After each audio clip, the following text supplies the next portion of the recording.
Geez, we never know when we're on air. Hello, everybody. Welcome to the Superversive live stream. I am your host, Anthony Marquetta. The normal co-host, Benjamin Wheeler, is not present today.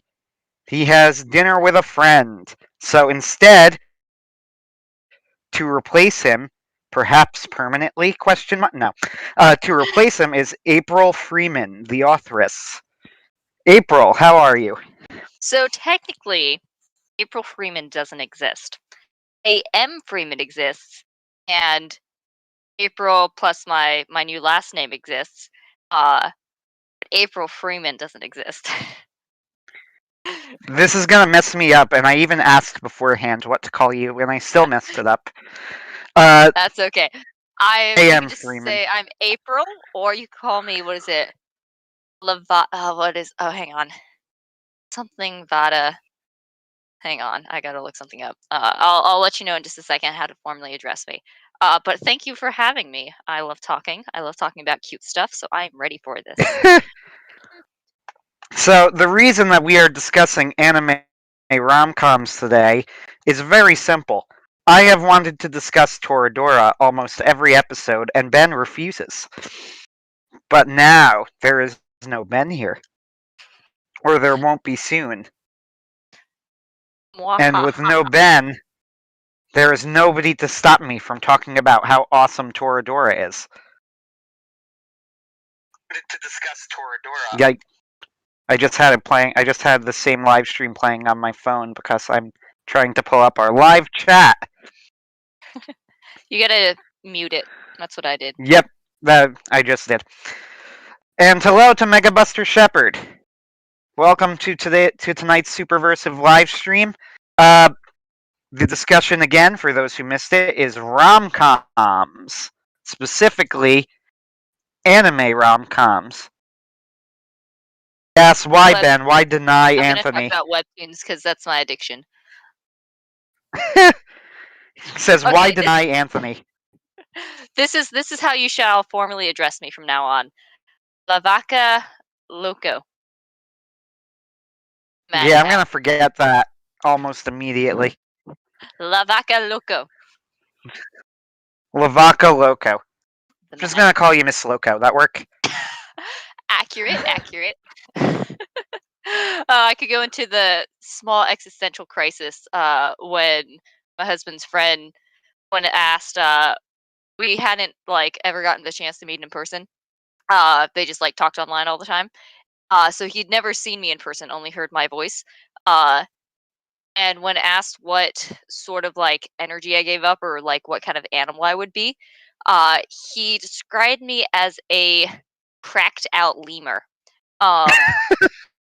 And that led me into a spiral of realizing my true nature of chaos. I'd somehow managed to LARP and convince myself that I was more calm and more normal. No, I'm just good at pretending to be that. When really, I am a manic pixie dream girl, but I am a fully fleshed out manic pixie dream girl, and that was a whole nother rabbit hole that I fell in for a day or two. So anyway, Miss Loco, that's me. So we got in our chat Megabuster Shepherd asking why Ben, why deny Anthony. Ben doesn't like Toradora, and also he's meeting a friend today. Vienna Wolf says, I am not usually a rom-com person, but anime actually has a sense of humor, unlike most Western outlets nowadays. Yes, although I haven't seen a modern anime rom-com that I really like all that much, since Toradora is now, a decade old, I think? The anime, anyway. Toradora, let's look it up. Megabuster Shepherd says, slice of life romantic comedies are great. Why does he hate them? Are they, though? Toradora is. And yes, we're looking at about a decade. So there you go. 2009, a little bit over a decade now. So I would say that's a previous era of anime. I need to look up so I can pronounce the name properly. The English, translation is called Love is War. Have you heard of it?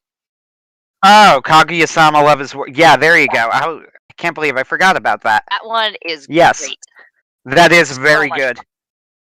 I So think much fun. Toradora is better, but I think that Kaguya-sama is quite fun.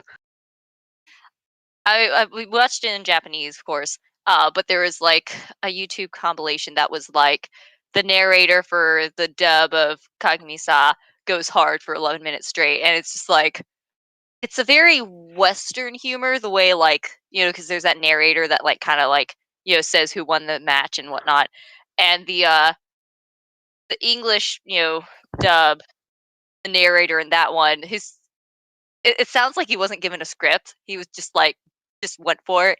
Uh and it's pretty fun in small doses, but I don't know if I'd actually enjoy him as the narrator watching the actual So show, but man, he had some it's crazy lines. interesting. Yeah, it's interesting you say that because there's actually like a big semi controversy and a problem with the narrator in the English dub. Oh, So the really? joke with the it was like a little mini controversy, and for this reason, the dub is actually generally considered to be pretty weak. So the joke with the narrator in the original Japanese is that the narrator takes everything extremely seriously, right? Yeah. Uh, that's why it's funny, because to the narrator, it's not a joke. It's a death match, or it's a mind game, and they're really just playing 20 questions or whatever. But Hmm. the English dub does not play it that way. The English dub is in on the joke, and he's making fun of the main characters most of the time, which Yeah. causes which causes a big problem, since that's like half the humor of the show is the narrator taking everything hyper seriously and treating everything like it's a Death Note style, mind game between the two, and you completely lose that in the English dub of the narrator. Now, Hmm. he could be funny in its own way, but it's a completely different joke, and the show isn't designed for it. Yeah, I guess I can see that. I guess the Japanese version, I don't really notice the narrator as much since he is so like straight faced about it all. Like the yeah, English definitely has more of a personality and sounds the English one sounds like someone making like watching the show and making commentary on it. Um whereas Almost like like the MST3K. not familiar with that, but probably. Yeah, whereas the Japanese Mystery one, Science Theater 3000. ah, uh yeah, I don't know. Yeah, I guess I can yeah, it definitely changes the dynamic. I guess overall I prefer the Japanese one. So the narrator in the Japanese one doesn't really have like he doesn't really seem like a character or a presence. He's just kind of there. So, as far as that goes, first off, by the way, I don't know why my voice is crackling. Is it crackling on your end? I don't think so. Okay, that's good. Then I don't care. Anyway, so the thing about the English dub is that I haven't actually watched it. I'm going purely off of reputation here. So to be clear, I'm not judging this off of my own experience. This is just what I heard. And my sister watched it, and this is what she said. And she said it ruined the English for her. It ruined the English dub of the show. Uh, the thing about the Kaguya-sama Love is War is that it's an interesting show because I think in season 1 it definitely leaned into the being quote unquote a like subversion or deconstruction, if you want to call it that, of a rom-com. But It's then in truth and season daring 2, love is what it is. yeah, then in season 2, I think they were very smart. I think this is, by the way, when I say this, I think it was the correct decision. They realized that this could not work for being a subversion or a deconstruction could not work for the long term and as long term storytelling. And by season 2, I think it had more or less transitioned into just being a rom com. Like, it wasn't really a deconstruction or a subversion of a rom com anymore. It was just a rom com. And I think this is the right call because I don't think that you could have kept that up, like, They you know, definitely avoided forever. the pitfall that Miraculous Ladybug has fallen into of never progressing anything. So Exactly. Like, I if really they were. appreciate that. Exactly. So that would have been the problem. If they kept it up as a deconstruction or a subversion, then they wouldn't have been able to progress the relationship. They would have always been stepping on each other's toes. But Hmm. you can't really I do that for the long term. So they turned yeah, it more into a straight romance, and yeah, I but think that was it's the right call. also Yeah, definitely. It's still so interesting. Like, I like the start, the premise and how it starts of them being, you know, very, yeah, like love is war. Like, I'm gonna make him, but then, as the seasons progress, it's, you're really getting at the heart of like, well, I mean, they are characters, they're fully formed characters, they do have feelings and stuff, and they start, slowly kind of opening up more. But it's still very much kind of like just the two tsundere in love. But yeah, it's progressed. Like they've grown. It's not just trying to stay in that beginning, like almost slapstick, deconstruction. They're Exactly. actually forming, continuing the story, doing what makes sense, and but still really good at like playing with that tension. And it's just like I love it. It's so good. It always makes me like puts me in a romantic, happy mood watching that. Also, the best joke in the entire show is still Shoujo Manga Brain when the one character, what was his name, Ishigami, brings in the Shoujo manga to show them, and they start making it. They go, oh, and he's crying as he's reading it, and they go over and go, "What are you reading?" He's like, "Go ahead, take a look. It'll make you cry." Oh And yeah. he goes, "Don't be ridiculous." And they all look at it, and everybody starts crying. And then, like, they come in the next day, and the whole color palette of the anime has Yeah. changed, and to look like a shoujo manga. And the narrator's like, they're on shoujo manga brain. Even the narrator has Oh yeah. I love how that. ridiculous, how just so ridiculous Oh, that was anime funny. can get. Like, just so many things. Like, I feel like that's some, I don't know, not maybe uniquely anime, but one of the things about anime is no matter like the genre, a lot of times you can like get away with being really ridiculous and exaggerated. Um, didn't season 2 end with an explosion? And I don't know if that was like legitimately the school exploded or what that was. No, it was a metaphor. Okay, I thought so, First but at the off, same time, I was like, wait, did that actually explode? to be clear, I don't know how Love is War ends. I think it recently ended. It might just be nearing its ending, which is good, by the way. That's one of the There should things I be. appreciate. But I think there it's should be a third season because, there like, will I think definitely be a my third season. Yeah, I yeah, mean the manga. the manga, yeah, the manga. Okay, yeah, I have a friend who's reading the manga.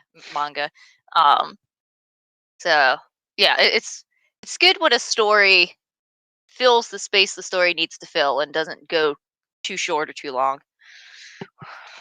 Well, that's one of the things I really, really appreciate about anime and manga especially with comics. Like, so manga has their long runners, and they're generally shonen, but not always. There are rom-coms too that are long runners, but like One Piece, for example, One Piece has been running since the '90s. As I told my sister, I'm like, almost 200 chapters into One Piece, which puts me at a little bit over 1% of the way into the story. Uh, and I feel like I'm well into it, but really, statistically, I am not. I am not well into it at all. It's over 1,000 chapters now. The thing about One Piece, though, that John C. Wright, of course, who's and Jaji Lamplighter, who are the Garfield biggest One Piece, loves One yeah, Piece. who are the biggest One Piece fans, and I will also agree with is that uh, One Piece, for as long as it is, for as much goes on in it, is always progressing towards a definite end goal. In One Piece, when you read it, every character has an end goal. They are trying to accomplish something very specific. Luffy wants to find One Piece and be king of the pirates. Zoro wants to be the world's greatest swordsman. Sanji wants to find the Grand Blue, and so on and so on and so on. Like, and even with how long One Piece is, with the fact it's over 1,000 chapters, which it probably still has, like, 3, 4, maybe 500 to go, right? Even with all of that, I never feel as if One Piece is spinning its wheels. I always feel like One Piece is making progress on the story. And I really, really appreciate that about Japanese manga as opposed to Western comics. That's my big issue, basically, with all Western comics is that they don't end. But it's not so much that they don't end, that there's really no way to end it. Like, Batman isn't heading towards an ending.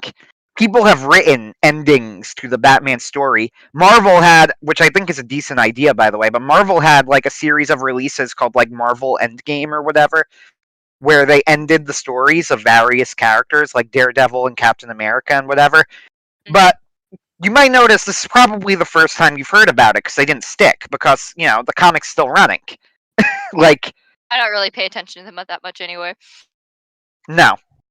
No, you don't. But I don't really either. I just remember reading this and thinking, "Oh, that's a pretty, I don't think that's a bad idea that they do that, like, write definitive endings to their stories, but the thing is that they're not definitive endings. They still are running. Megabuster Shepard says, "You say that, Anthony, but Detective Conan exists." Yes, well, there are exceptions. Detective Conan, though, I actually do kind of have a problem with for that reason. So, Yeah, let's see. I had a thought. What was it? I was gonna say. I had a point. What was it? I lost it. Something to add on, but I lost it. It makes me think though, like like with webcomics, I'm very much I've read like some of the Arkhaven tunes, their version of webtoons. I started reading some of theirs, but I'm pretty thoroughly addicted to webtoons, and I guess I don't know. I'm like, I wonder if webcomics can go on for a long time on like webtoons and stuff. There's like a couple that have like had a full arc. Some of them, I don't know. You have such like a long running thing, and then like most of them feel like they're going towards something. But then sometimes it's like it just keeps going. Of course, it's released once a week, so it like it's different than when you get to binge it. But I think for the most part, most of the web comics I read have are able to follow without feeling like they're stretching out the story. Have plenty of story built within to like carry a longer running story, if that makes sense. yeah, I get that. It obviously does depend, too, on the sort of story you're telling. Like, Mhm. I think that Sunday Funnies, for example, can run for longer in a reasonable way than, I don't know, adventure comics or even superhero comics or whatever. But the thing about Sunday Funnies is that with that said, they have a shelf life too, which is why most of the Sunday comics in America, the newspaper comics, are really, really bad. So, Mm. they definitely do have their own type of shelf life.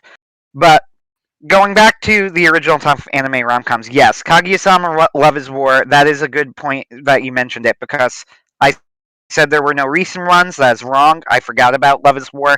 That one is very good. Both seasons. They also have two absolutely fantastic OPs. Oh, that's Have right. you I was ever gonna say seen... something about One Piece. I was gonna say that like it's like an oppressive feat of writing, but it's also really intimidating to try and get started on. It is. It is. So where I'm at in the story, I don't know if you know anything at all about One Piece. But Vaguely.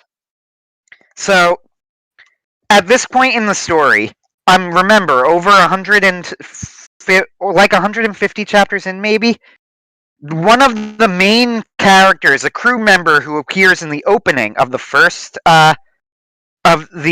series, like of the show, Mhm. has just showed up for the first time over 140 chapters in. Chopper.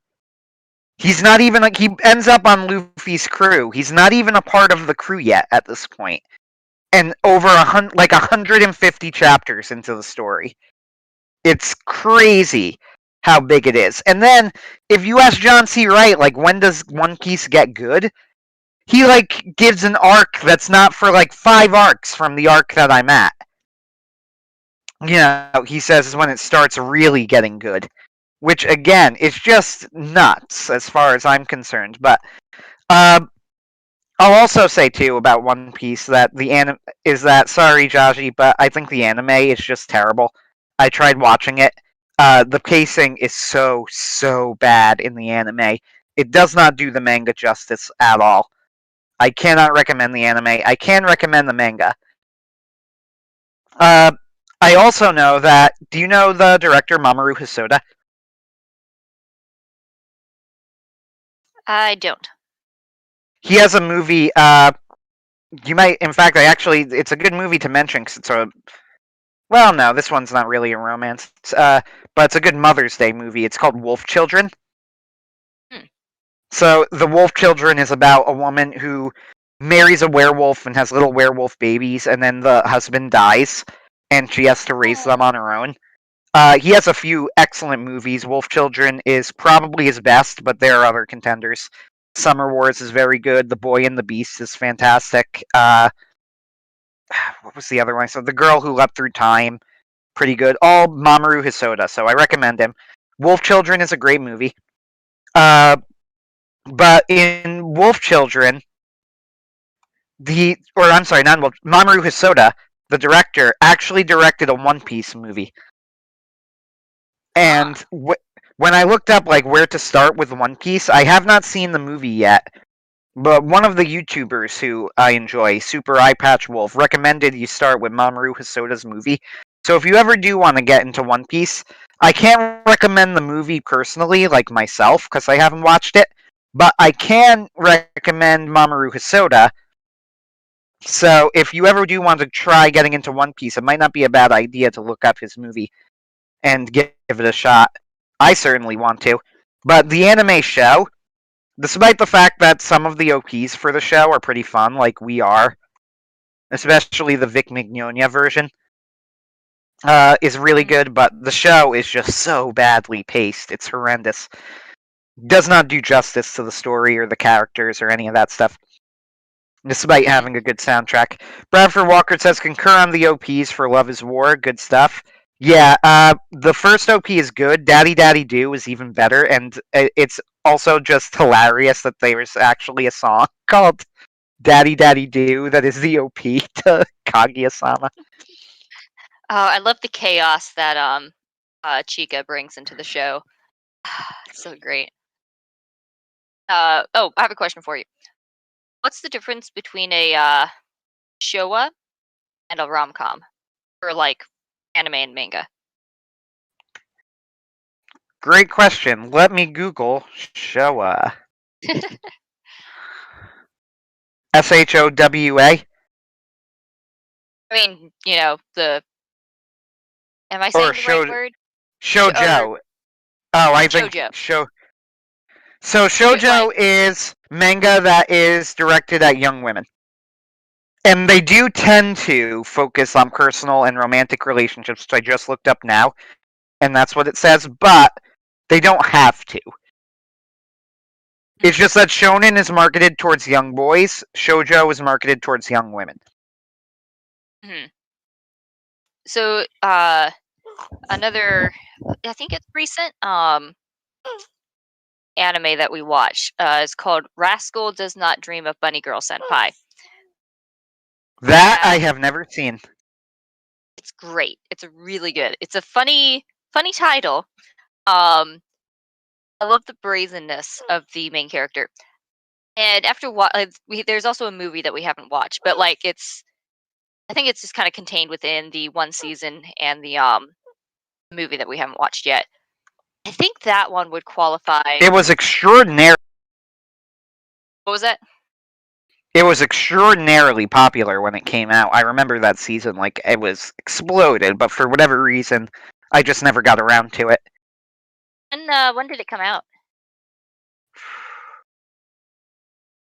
Google again. Let's see what it says. I think I'm almost there. 2018. Oh, okay, yeah, so not that long ago. I forget how we found it. Whatever the word you said was the opposite of like the my manga that's marketed at boys. I feel like this is a genre. Shoujo. I feel like this is a genre of like romance marketed at boys or like guys.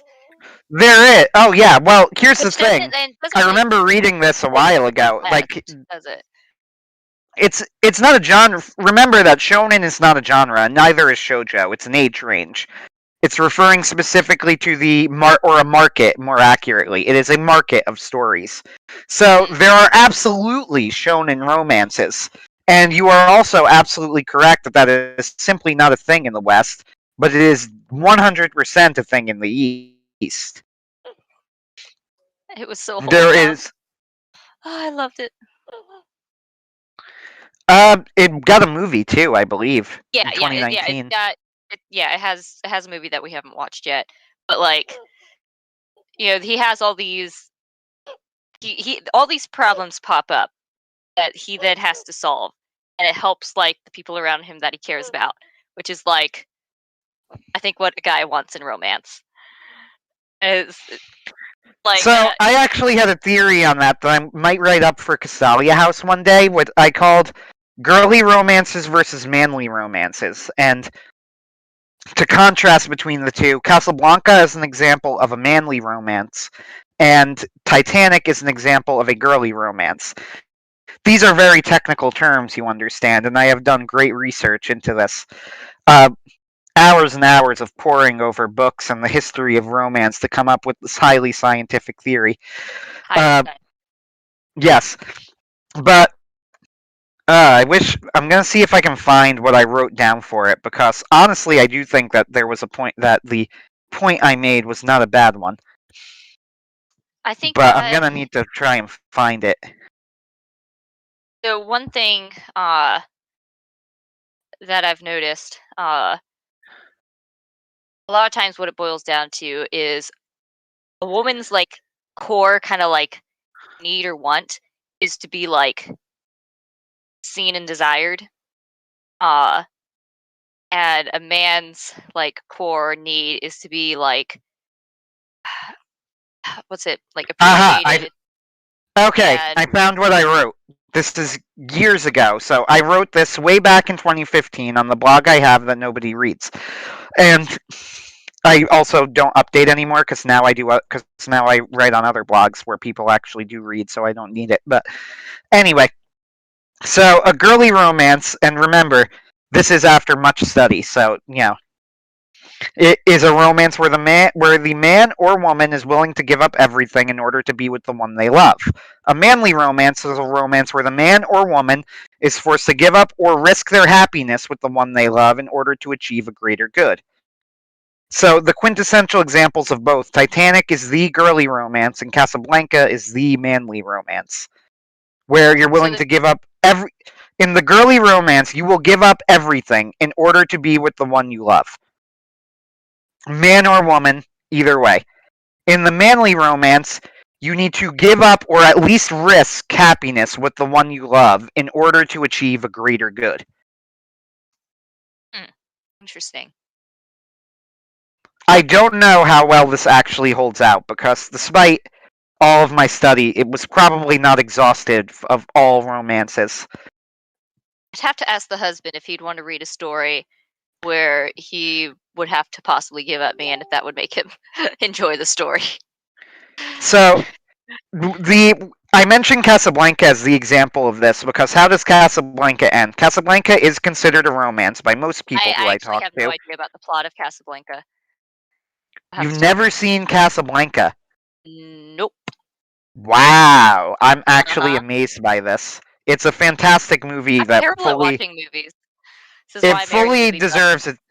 It fully deserves its reputation. It really does. But so I am I don't going to even know what spoil the this. reputation is. The I'm like reputation is maybe the best movie ever made. protective role. In a wolf. That's what I was going for. Like a man desires to be in a protective he wants to protect those he loves and he wants to like be respected for protecting them. He doesn't want his like efforts to be like spat at. Like a feminist would. Megabuster Shepard said Shonen doesn't really have romance anymore, I've noticed. You are right, and it's a shame. This is actually one of my very few criticisms, and it is a minor criticism, of Full Metal Alchemist Brotherhood. I do wish that Ed's No relationship with spoilers. I haven't Winry. gotten very far. Ah, I see. Then I'll be vague. I wish that the show, over the course of its run, progressed its relationship with Winry a little bit more than it did. Uh, Not that it didn't have any romance, but I wish that it had a little bit more than it did. But I won't get more specific than that. Also, My Hero Academia, Deku's relationship with Ochako, I think, is unfortunately left on the back burner, and One Piece just doesn't have anything with Luffy. Luffy is basically, might as well be asexual in One Piece. He's not. At least to my knowledge, it was never confirmed. He's just busy being king of the pirates, or trying to be king of the Yeah, pirates. exactly. But Look, and I know that Charlie, Jaji we'll has have said time the for same you. thing. Ken, welcome. Good evening. Pleasure to be around. April, great to hear your voice. I don't think I've ever actually heard your voice. What? Really? You haven't listened to any of my live streams? I don't listen to anybody's live streams. Man, we should have invited Corey and had a Whippersnappers reunion while Ben was gone. Oh my gosh, yeah. Dang, that was a while ago. A whippersnapper. That Yes, was. I'm older than Ben, right? Like way No, you weren't older part than of Ben. you weren't No, part no, of the Corey, Whippersnappers. not Ben. Oh, Corey. okay. Yes. So How yeah, long did that last? Like 4 times? 2 episodes. We had Oh my 2 gosh. episodes. Uh, It never went anywhere really, but still freak people out when I tell them my age. It's fun. I had someone do a Yeah. double take when I mentioned I was like, mentioned something about my age, and she was like, "What?"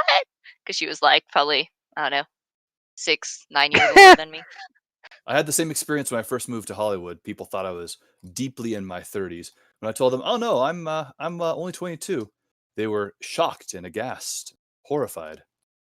I am probably one of the. Well, I don't know if I've actually known what your age is, but I probably think you're older than you are. Oh, I'm much older. I'm 34 now, but back Oh, then, okay. Okay, cool. Okay, I was more right. yes. Now I'm the age people think I have been for the last 15 years. Ah, there you go. Yes. But the flip side is that means you basically haven't aged for 15 Exactly. years. Gingers don't age. It's a Science. proven fact. scientifically proven. Very Exactly. scientific. Science is overrated. Megabuster Shepherd says, I keep hoping Nami gets together with Luffy, but I know he's like Goku. Romance could slap him in the face with a wet fish, and he would never get a clue. Goku got a love interest, though. In fact, the love interest was established pretty early on in the story. That is one of my criticisms of My Hero Academia. I do wish that Deku and Ochiko's relationship would get explored more, especially because I really like Ochiko. And I think... And honestly, I do think that her and Deku work well together, but I wish they would just kind of do a little bit more with it. I know you said that shonen don't do romance anymore, but that's only because you have not watched Black Clover. True. Which is the very first episode. I concede the The point. hero wants to be a hero because he wants to marry his nun / nanny that watched over him since he was a kid. It's really creepy, but that's anime for you. Whew. Yes. I I'll will say, Ken, concede I the think this point. is I my haven't first read time Black hearing Clover. Ken's voice that's not like on a recorded video. Ah, So that's there it different. is. Don't worry, most people are as disturbed as you are that I'm the same way in real life as I am on my videos. You sound less Scottish here. This is true. That's because the last time someone in my family was from Scotland, it was at least the Civil War, probably way earlier. I'd be convinced this whole time. Yes! Good. Now you've outed yourself. There's no turning back. No, My that's view fine. has forever changed. But for the better or for the worse? Nah, probably for the worse. I'm fine. But there So are also lots Megabuster of Shepherd other says... You go for it. Megabuster Shepherd says Vegeta at least has affection for his wife. Goku, he's never even kissed his wife. Doesn't Goku have children? But didn't have to kiss her for that. True. It's very, very passionless. Okay,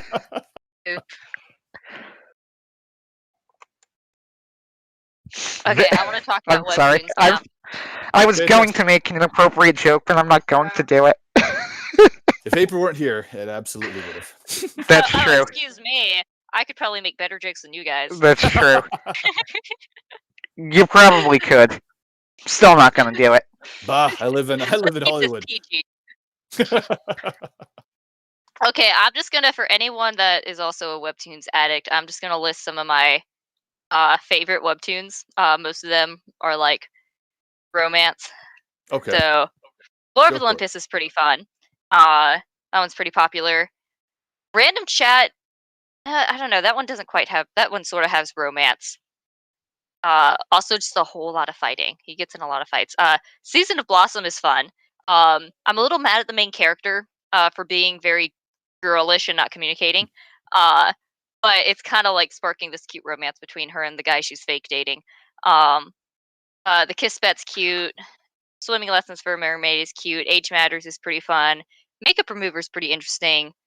True Beauty's fun, but like I'm also kind of annoyed at the protagonist in that one sometimes. I feel like a lot of these, there's a certain type of like female protagonist in Mm. a lot of these webtoons, especially the like kind of romantic ones, Mhm. rom-com ones. And it's like gosh, I remember describing it once. It's like the same sort of like not really pixie dream girl, definitely not manic, but like all very similar sort of like bubbliness, a little bit oblivious. Um but like with slightly different like flavors of like interests and stuff. Mm. I'm not mad about it. Like it works. But also like sometimes it can be, kind of sort of samey, sort of not. I don't know. I feel like there's a certain mold that fits well for these kinds of stories. Uh, and that's just kind of how it is. Um, yeah, it's like okay, so one of the it's not on Webtoon, it's on a different one that you actually have to, like, pay a subscription once a month of, like, $5. But I Forget that. kept seeing no, I'm hooked. So, on Instagram, there's constantly, like, ads for this Under the Oak Tree story. Okay. And it was always, like, those panels, there's the picture panels, and you swipe and see some of the comic or, whatever advertisement, and it's like, "I've been married to this knight that, my father married me off to this knight," uh, and then there's, like her after the wedding and her, you know, lady in waiting is like, you must be as still as a statue. That is the virtue of a lady. And then the guy coming in shirtless, like, we must fulfill our marital duties. Um, Oh, and then, Japan. and then it's like, in the next panel, it's like, and then he had to leave the next day. Um, I'm, I love that freaking comic so much. Um, I finally, like, it was probably a day where I needed to get something done, but of course, I chose that day to binge. There was only, like, 25 episodes of the comic, and so I finally, like the ad that got me was I'd seen the same ad a bunch, and then there was an ad that was like, "We know you've seen this ad a lot. Here's what people have said about the comic." And so it had some screenshots of what people have said. I'm like, "Okay, I'm downloading this." And then I started reading it. I love it. I Is really this like like a it. guilty pleasure for you or something you actually enjoy? I mean, I'm not ashamed of it, so There I you guess it's go. not guilty. It's just an addiction. But the thing I like about this comic, as far as like romances go, is like there's for a lot of, as I said, there's that certain mold that most of these sort of comics like fit into as far as like the girl protagonist, and a lot of times she's like got a certain amount of like spunk or you know not attitude, but it's kind of perky or can kind of stand her ground sometimes. This poor this comic though, Under the Oak Tree, I'm just like, this poor girl, really abused by her father. Mhm. Uh and the father married her to this knight so that he could get out of the obligation of going either himself or of himself going to fight in this war that these kingdoms were fighting. So he married his daughter off to this like lowly knight to send the knight off in his place. Um and so then 3 years later, the knight comes back as like one of the like heroes that like saved the kingdoms in this war. Um and this poor traumatized girl, I'm just like, let him love you. Like she doesn't understand what's happening.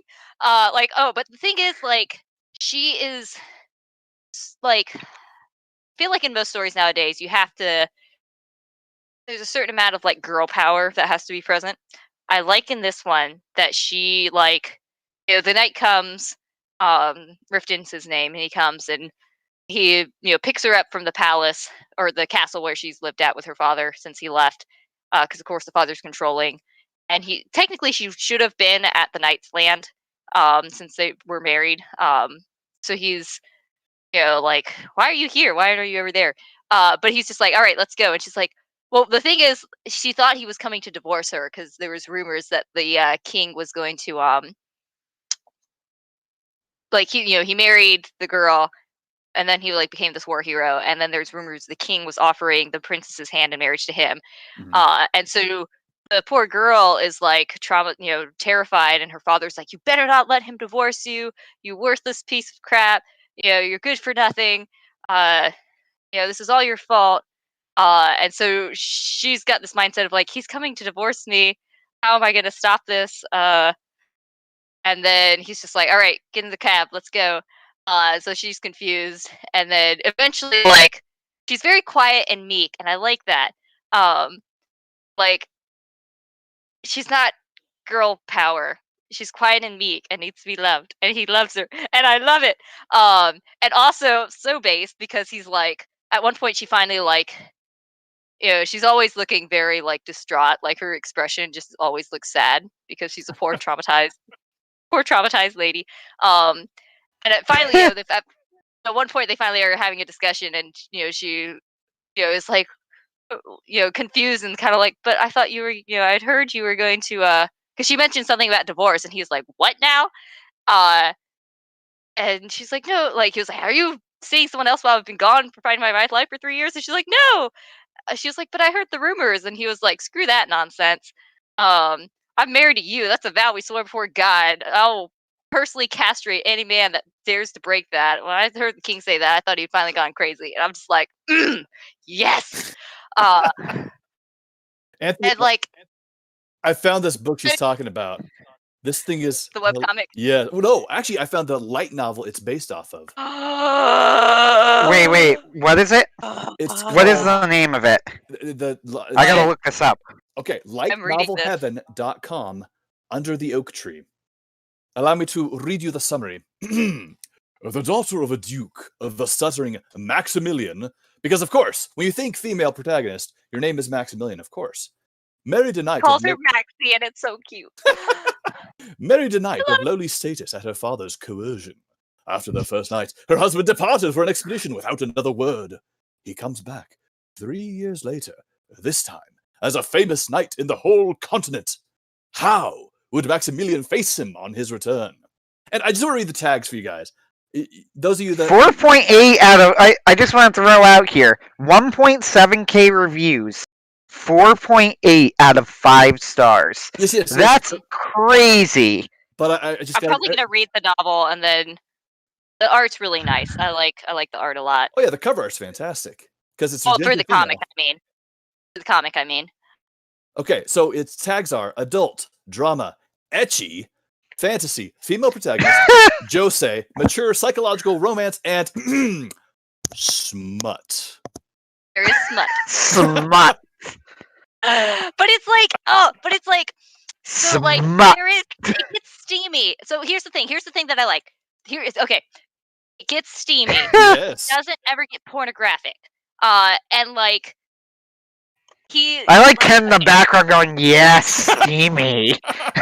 But like here's the thing is it's like I feel like it portrays like a good marital relations, if that makes sense. Like it's not like they're married, so it's appropriate. So it's wholesome, and it's not degenerate. And also, like, she's a poor traumatized lady, and he doesn't like force her, but at the same time, he doesn't wait until she's like initiating. Like, I don't know. I like it. I like the like. It feels like feminists would be mad because they're not like she's not completely saying yes, but at the same time, like, he's taking care of her, and they're married. And I like that. So this is all on here for free. Oh, this is it's all totally on you here don't for. even tell me this what I need to be writing.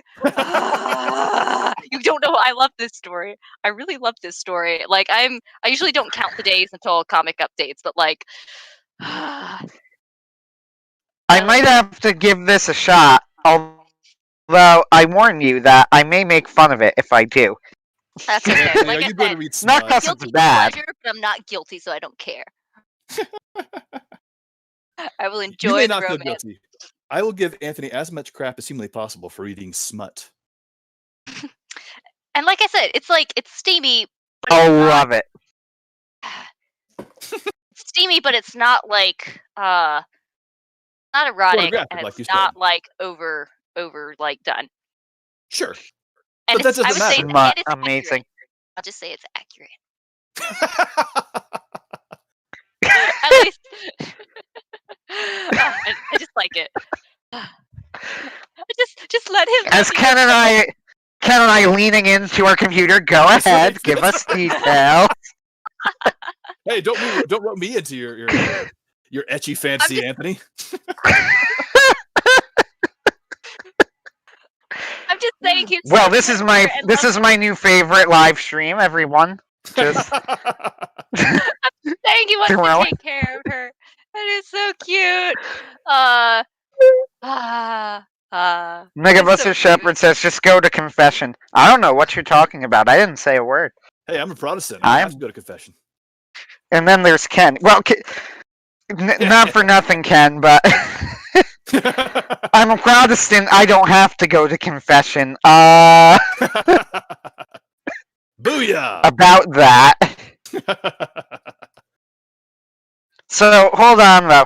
Yeah. We are 47 minutes in, and we haven't talked about yet really the only reason that I wanted to do this, which is Toradora. Oh, great TV show. Toradora how you is opened up fantastic. You started the show saying you're going to talk about this and then take 40 minutes. That's a good play. No, that's pretty much how Anthony does these things. Almost Yeah, actually with coming at wine, no I'm sad. planning I and get it.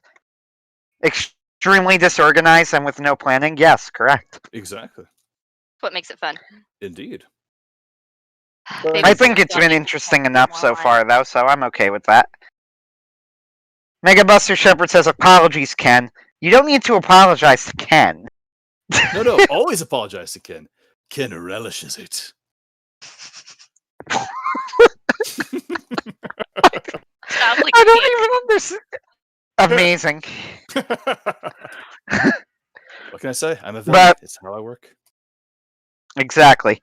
So, I watched Toradora years ago because it was one of those things where, like, I just kind of said, you know what, I want to watch an anime rom-com. What's the best one?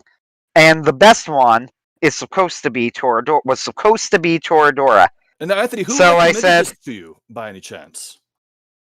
Do you recall? No, I do not. If it was Ugh, you, and it I was don't me. recall, Ah, then man. sorry, I It was literally didn't quick. remember. All right, continue on.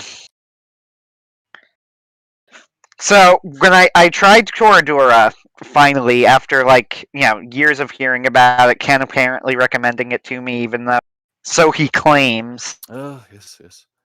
The record exists somewhere, I'm sure. And so tried out Toradora, and you know what? Toradora is interesting in that there is nothing about it that should make it stand out. Nothing in Toradora is, like, on its own outstanding. You know, nothing in Toradora is specifically stand out. It's just that everything in Toradora is really, really solid. Mega Buster Shepherd says, gotta go, guys. See ya. Bye, my Really? Shepherd. Right when we start the Toradora discussion, he runs off. Probably wise. I will Yeah, that argue is with you that probably wise. point, Anthony, once we You can just discuss. rant into the void, Anthony. We'll all slowly stay out, and you won't even notice. I've done that before. Yeah, that's Anthony. true. He doesn't notice. That's true. But what would you argue is particularly outstanding about Toradora? It is the only anime I recall. Spoilers, by the way, massive spoilers, where the two main protagonists, teenagers both, have premarital sex while still in high school. Sure, but that doesn't make anything It's pretty particularly for outstanding Japanese about it. anime. It's absolutely outstanding. It's utterly. Oh, unique you mean concept. so? I don't mean unique or unusual. I mean that like any particular aspect of the anime is, best of the best. Like, Oh, sure. Yeah, I don't know. I wouldn't really count that as like something I would describe as outstanding I myself. mean, generally, Yeah. it's not what I tell people. Hey, you should it's watch it because it has unusual. sex." Yes, Yeah. it is unusual. Yes. It was unusual at the time, but you know what? Honestly, even that scene was like as much as April and I are both Catholic, and you are a Degenerates very go as Christian they go. Protestant who is very much against premarital, very much opposed to premarital sex. So yes, Superversive, absolutely. the Superversive Livestream official stance is say no to premarital sex. Worth it. Anyway. Not Cool. from Anyway, experience, I'm telling you from logic. So, No premarital hand-holding either. Oh, yeah. So degenerate. Okay, we'll stop it. But yeah, right. But Toradora, even this scene in Toradora, one of the most famous scenes in the show, and I don't think because of smut, because there really isn't any smut. It's a Fade to Black scene. Yeah. No, it's a Fade to Black scene. The reason that it's a very famous scene is because, and honestly, I've even seen it described more as, Taiga and Ryuji's first kiss more than Taiga and Ryuji sleep with each other, because that's the cathartic part of it. It's seeing the will they, won't they finally come to an end at this moment. And Toradora, what makes Toradora interesting, I think, is that Toradora doesn't do anything particularly, amazingly well. Like, it's not the best written show for me. That's Full Metal Alchemist Brotherhood. The characters aren't the best characters. Nothing about it is the best, but it does everything really, really well. Like, everything about it is just solid. It's well done. I would even argue that the best anime romance obviously isn't Toradora, but Rascal Does Not Dream of Bunny Girl Senpai. I love that one. We discussed this earlier. Really? Oh, fantastic. I missed that? Yep. Ah, nuts. You did. You did. We can talk about it again, though. Well, you could, because I didn't have anything to add since I never saw it. Ken, can you tell me if you also loved how brazen the main character is? He is the best. I love the two together, like the two main ones. I'm just like, oh, I love it. I love it. I love the way they are. It's unapologetically what you want in a anime romance, but like, never get.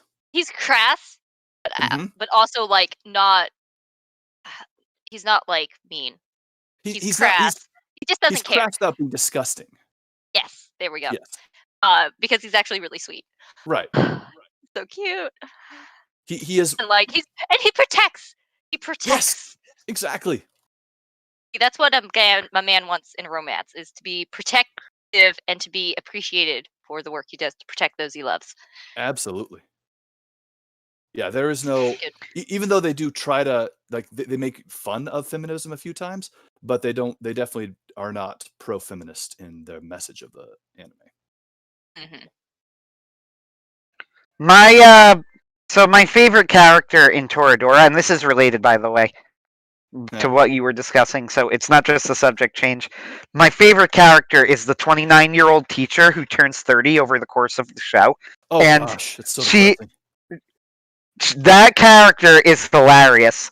They show her in the background of the show. There's like she has this little B plot going on that just shows that that if you pay attention, you'll see it in the background of the episodes, where she slowly grows to accept that she's going to be forever alone.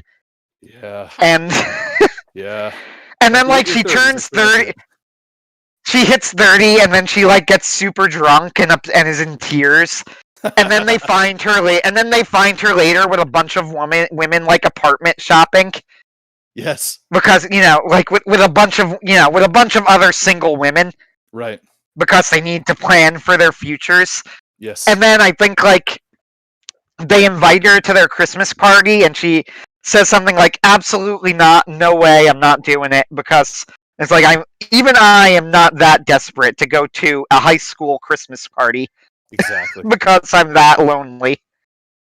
Which, hey, as a 34-year-old who's also single, I absolutely appreciate / hate that part of the anime. That character is hilarious. And not to mention, though, I think that it's very intentional that was a female character, since the biological time bomb is definitely more pressing for females than males. Absolutely.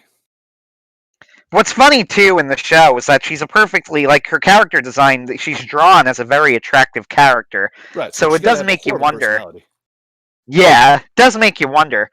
And what's weird too is that as far as like her relationship with the other characters in the show, it's generally shown to be pretty positive. Like they all like their teacher.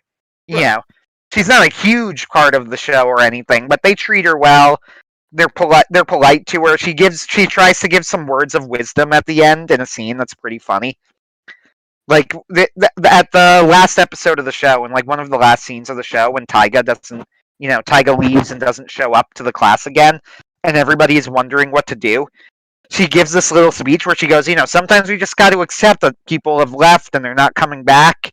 And then everybody stares at her for a moment, and everybody whips out their phones and starts texting Taiga. Yes. And then she's like, "That's not the message I was trying to get across." Yes. Which was pretty funny. Oh gosh, what was I gonna say? I was gonna ask something. I hate those moments. Yeah. Trust me, they can become more and more frequent as you get older and older. To the point where I actually had a full-on actual mental breakdown in 2020. It's great. Oh, wait, It was great. I loved it. I recommend it. I remember now. Okay, so talking about 30-year-old that isn't married. Have you seen those like the TLC like Gypsy Life or something where it's like, I was watching some people reacting to some of those videos of like, the gypsy mom's like, the old saying goes, if you sit your child down on a seat and her feet touch the floor, it's time to get her married. 16, 17-year-old girl, let's go find your like fourth cousin who's like 23 and let's get you married. It's time. Gotta continue tradition. And of course, the people reacting are like, oh, this is crazy. I'm just sitting there like, you got a point though. This is true. This is true. I mean, is it really that bad? I mean, maybe not your cousin, but arranged marriages. I mean, hey, I'm this totally day for and it now. age. Yeah, I don't know what kind of prospects are coming out. I'm gonna look for for my friends, some good Catholic friends that have a girl in the next 4 or 5 years. I'll keep an eye out on that. There we go. Just remember, April, Ken is a Protestant, so contact me first. There you go. That'll work. Wait, no, I wasn't talking about Ken. I was talking about my son. Oh, okay. I was meaning girls, my friends that give birth to a girl sometime in 4 years' time. That's what I mean. Oh, Not, okay. Yeah. No, Don't look at those I'll for me. look for So another you're just gonna girl. so you're just gonna betroth your son. Maybe not full up betrothal, but like option searching. I'm thinking of the scene from Lion King with Simba and Nala where he goes, "You two are going to be married." But Mom, we're brother and sister. Actually, Lion King. Yeah. They don't say that, but yes, they are. Yeah. Because at best they might be cousins because Scar's the only other male in the squad. And also, that's just kind of how lions work. Exactly. Yeah. They're totally. No, all I'm saying. Some of those things. Don't think about it. Hey, Ken, I also read this wholesome thread of like mail order brides where it worked out. It worked out pretty well. You guys both want the same thing. I've considered that. That's all I'll say. I have not. I haven't fallen that far yet. You're still in your. I gotta admit. That's right. You're still in your 20s, Anthony. You got plenty of time to get desperate. Yeah, you guys got time. No, I don't have time. Ben is going to. Oh, okay, no, you still got time. You're male, Ken. You have till your 40s. Oh, that's true. Yeah. You guys, I'm so glad I'm not a guy, though. I would hate to deal with testosterone. I will take the girl side of it any day. I don't want to deal with testosterone. It reminds me. A lot of guys who don't have any, so Have you ever seen the scene from Seinfeld, the shrinkage episode of Seinfeld? No, I don't watch Seinfeld. I kind of. So in the episode, I love Seinfeld. I think because the thing you need to remember about why Seinfeld is funny is that the main characters are not supposed to be likable. They're all terrible people, and you're supposed to think they're terrible people. Oh, sure, I understand. I just don't like funny at all. Yeah, I know. I'm just saying, like, that's.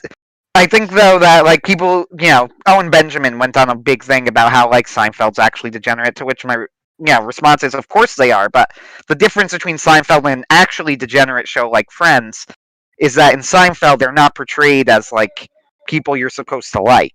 Right. Yeah. Right. Well, But so anyway, the episode, anyway. the shrinkage episode. Yeah, in the shrinkage episode, it had to do with George goes on vacation with George is, if you remember, played by Jason Alexander. Yes. The fat one. Yes. And his character in the show is literally that he's just a loser and he's a terrible person. Of course. And his girlfriend walks in after he gets out of the pool while he is changing into his clothes, so he's naked, and she walks in and sees him, and then she goes, "Oh, I'm sorry." Then she looks and she starts laughing. And when she goes out the room, George looks down and he looks up and yells, "It shrinks!"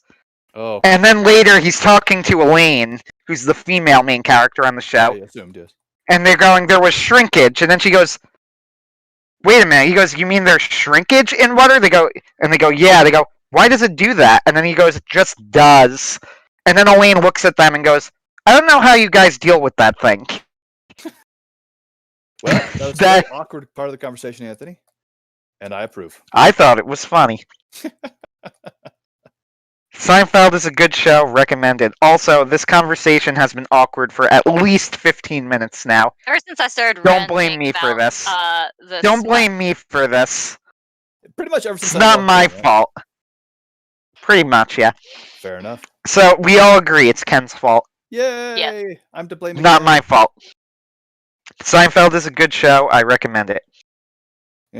Haven't watched Delicate. At this point, if you're going to watch it, you've already seen it. So recommendations. Yeah, that's true. I'll give you that. But I am. But back to my reputation as Satan. No soul in the girl. Exactly. See, So- this is why we keep Ken around. He can take the fall. Yes. Fall for us. So we all agree it's all Ken's fault. Yep. Yeet. He's so happy about that. I am. Oh, by the way, April, you'll be very excited to know. Guess what I'm holding in my hand right now? The Joel Osteen, Your Best Life Now, the game. There it is. It came in the mail 3 days ago. Nice. In the mail 3 days ago. So, I'm so happy about this. for the Next record, Sunday? yes, Next Sunday?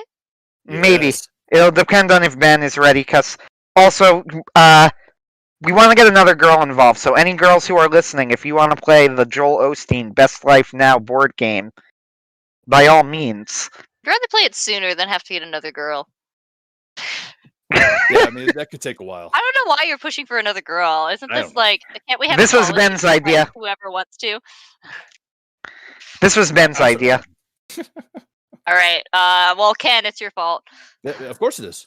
You better talk to Ben about this. All right, Ben. The Joel Osteen Your Best Life Now, the game, inspired by the #1 New York Times bestseller. Well, I don't know about you guys, but I am ready to live my best life now. I've And obviously been failing my best life, so I might as well get Best one. life, best life. And Joel Osteen is 100% the role model that I want to use for my behavior. Yes. Mhm. Amen. That is a man.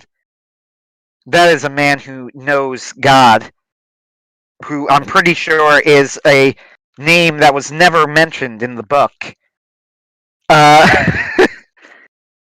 It's a man who knows God, though you wouldn't know it from reading his book.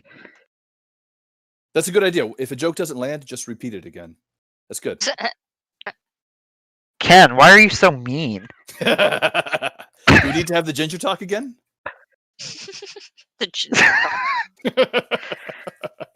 You're just mean. This is true. It's not even soulless. It's just mean. Like those people that like try and say that just like they're I'm just real honest. or just honest. Yeah. Yes, But no, you're just mean. exactly. Yes. I'm sorry, Anthony. Well, But he's not. that's true. You're not. And you I'll know be- what? If you were, we'd all like you less. This is true. That's why I don't bother changing myself. This is why I don't change. Everybody likes him more when I'm And When that's why I'm an nasty. evil asshole. Yes. Yeah. And that's when everybody changes and goes, no, we don't. Change yourself. And then you go, you scamps. What a scamp. Okay, so you'd mentioned in our conversation before the live stream, Ancient Mage's Bride, which I really want to finish that story. Really so Ancient Mage's Bride came out the same year that what was it? Made in Abyss. That was the other one. That Made in Abyss came out, and Mm-hmm. they were normally considered the two consensus best shows of the year. Mm-hmm. I think that Ancient Mage's Bride was probably better. Oh, absolutely. It was beautiful, beautiful artwork.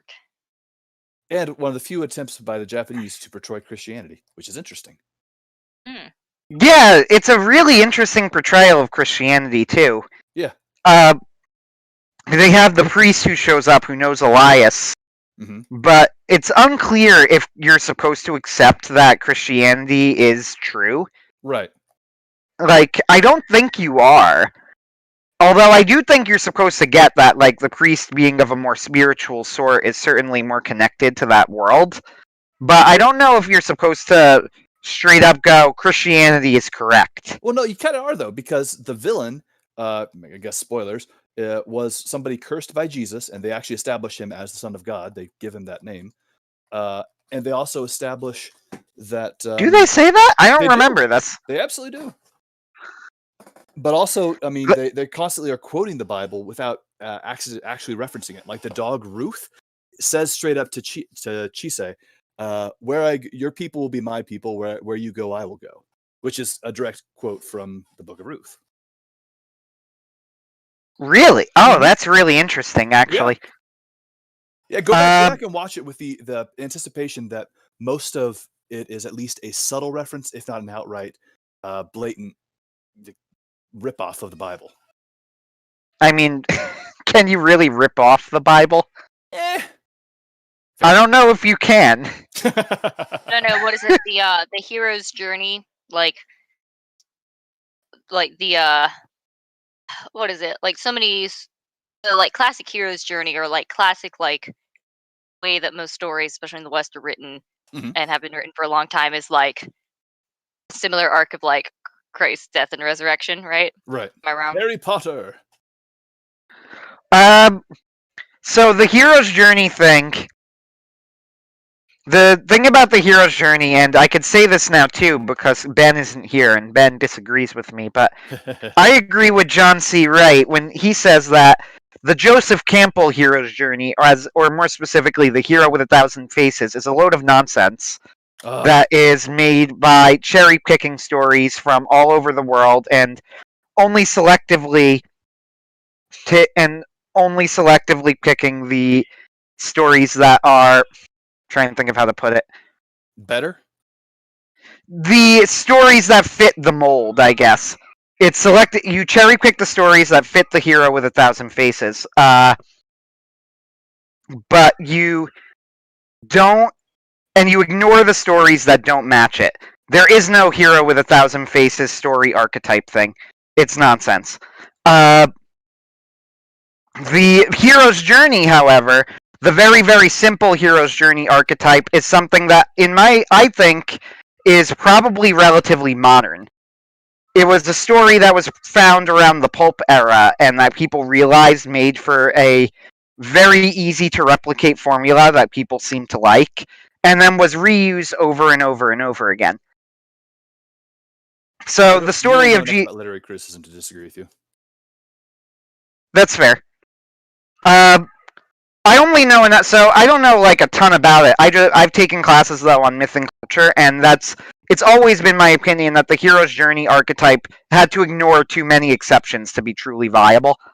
It's a shame that Ben is not here because Ben disagrees with me, and he's a believer in the hero with 1,000 faces, Joseph Campbell hero's journey. I'll also say, to be fair, that it's possible that the modern hero's journey derived from the Bible. Sure. And from the resurrection of Jesus Christ and things like that. But I'm not so sure about this. I'm skeptical. with that said, the idea of a certain story playing itself out again over and over in time definitely is a real thing. Was Sure. something that C.S. Lewis would go on about quite a lot. And the thing about C.S. Lewis and J.R.R. Tolkien as well, the difference between Jesus Christ and other myths is that Jesus Christ is the true myth, but that the other myths all had. But no, it's more than. I'm trying to think of the right word here. It's more than a tautology. Like, the difference is because those other myths all had portions of the true myths. They all had things about them that were accurate. It's just that Christ was the completion of it. It was the only one that was fully accurate. Once again, I don't know nearly enough about literary criticism to have an opinion on this. That's okay. So yeah, that's my little thing that I always bring up on the hero's journey. One of the most nonsense applications of it that people try and pretend is real is from Star Wars. They go, "Oh, George Lucas knew Joseph Campbell and he incorporated the hero with 1,000 faces." No, he didn't. Here's what he actually did. What he actually was a fan of Kurosawa's The Last Fortress, and he was also a fan of Buck Rogers and Flash Gordon. Mm-hmm. That's what he did.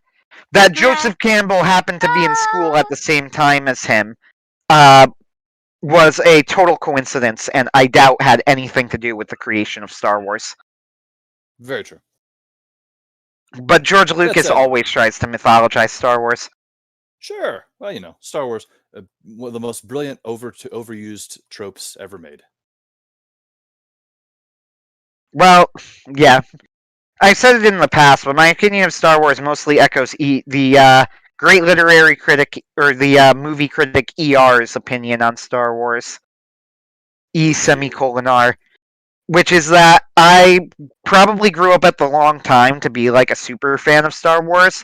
Right. I can appreciate Star Wars, especially the original trilogy, for capturing the, for capturing the quality of timelessness in its storytelling.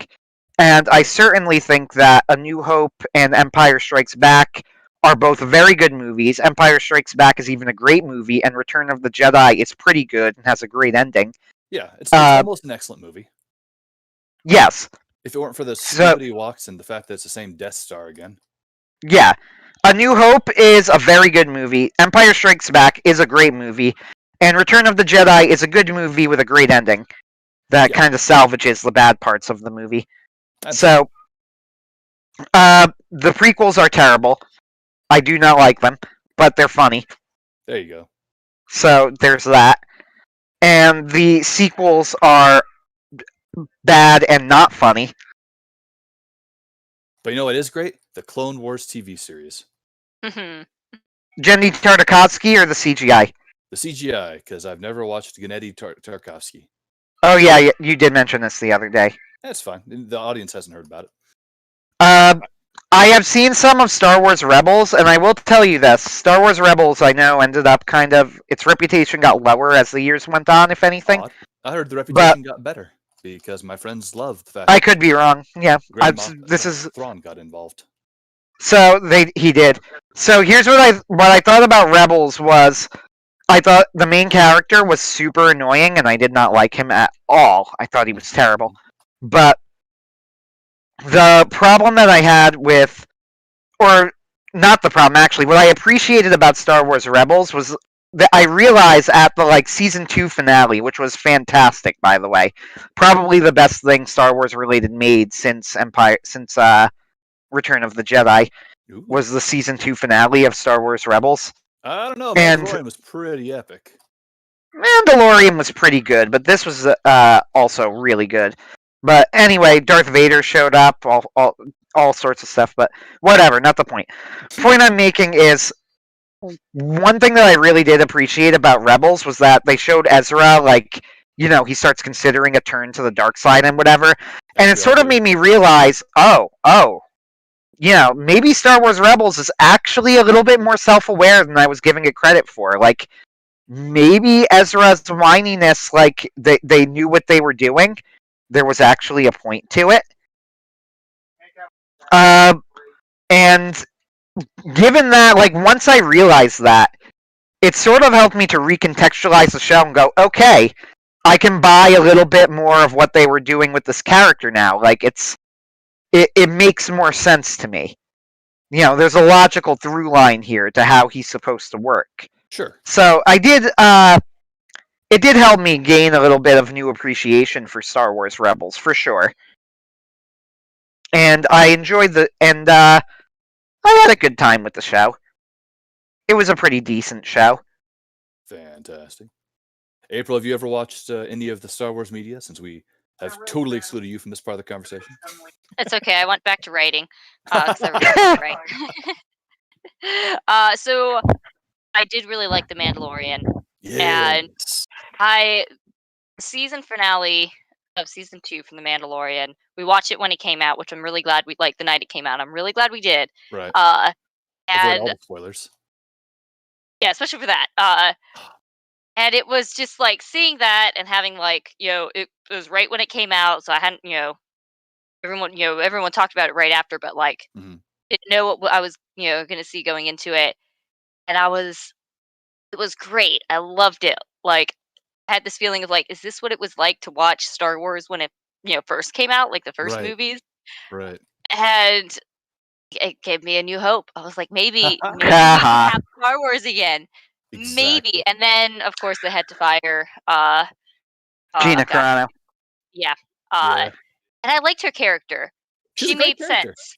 Yeah. Like, if they really wanted to kind of, really make it, add that, I don't know, she was from a gravity dense planet to kind of help explain her bulk or fighting skills and stuff. But I mean, that aside, she looks like the kind of stuff she does, she looks like she matches it. I like her character.